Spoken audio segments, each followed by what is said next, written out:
Le 31 janvier 2013, la Fédération des maisons de jeunes en Belgique francophone lançait la campagne commune Jeunes Admis. Une campagne qui vise à initier ou à consolider les dialogues entre les associations locales de jeunesse et les élus communaux. Il est fondamental que chacun puisse exprimer ses priorités et construire ensemble des actions innovantes pour mieux vivre dans sa commune. Après 15 mois de travail et de concertation, la ville de Liège est devenue, le 30 avril 2014, la 4e commune Jeunes Admis. Il nous a semblé important de répondre à la demande du secteur de la jeunesse et de la Fédération des maisons de jeunes pour donner un cadre plus solennel et plus engageant à nos relations. Ça veut dire que d'une part, nous garantissons un certain nombre de choses qui existent déjà, mais nous nous engageons aussi dans un processus de concertation avec les maisons de jeunes, avec les associations de jeunesse pour amplifier la politique que nous menons à cet égard. C'est pas par hasard que la Fédération des maisons de jeunes a choisi Liège comme ville pilote, parce que Liège possède 18 et bientôt 19 maisons de jeunes, donc on est unique en Wallonie et c'est une fierté pour nous. Donc les autres communes vont savoir quand même ce qu'on fait pour la jeunesse.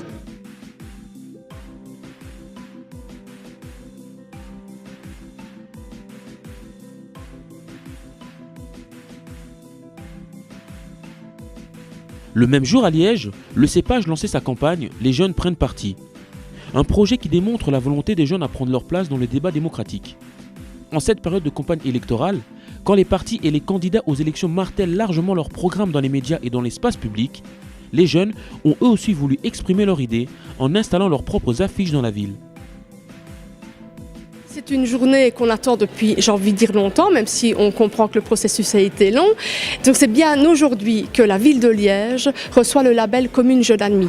La charte a été approuvée par le conseil communal il y a un mois, mais aujourd'hui c'est la signature officielle.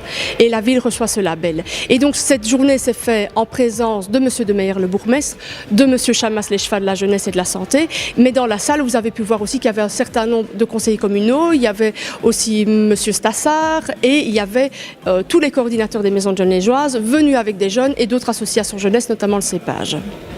Les spécificités de cette charte, c'est à la fois qu'on a voulu dans un tout premier temps redéfinir la jeunesse. Donc pour nous, en tout début de la charte, vous pouvez trouver une définition, notre définition de la jeunesse. On avait vraiment envie de commencer comme ça pour remettre un peu les pendules à l'heure. Ensuite, il y a une série de demandes très concrètes qui sont surtout des demandes liées à la, à la consolidation de choses qui existent déjà, comme les subsides, comme les bâtiments. Mais bon, c'est fondamental. Sans ça, on ne peut plus faire le travail de base.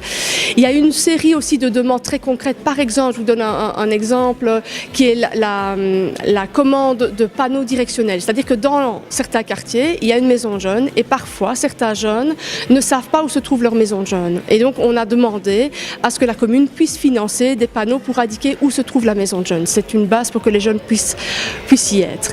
Et puis, alors, il y a des demandes un peu plus larges et qui vont être mises en place dans un plus long terme, j'ai envie de dire.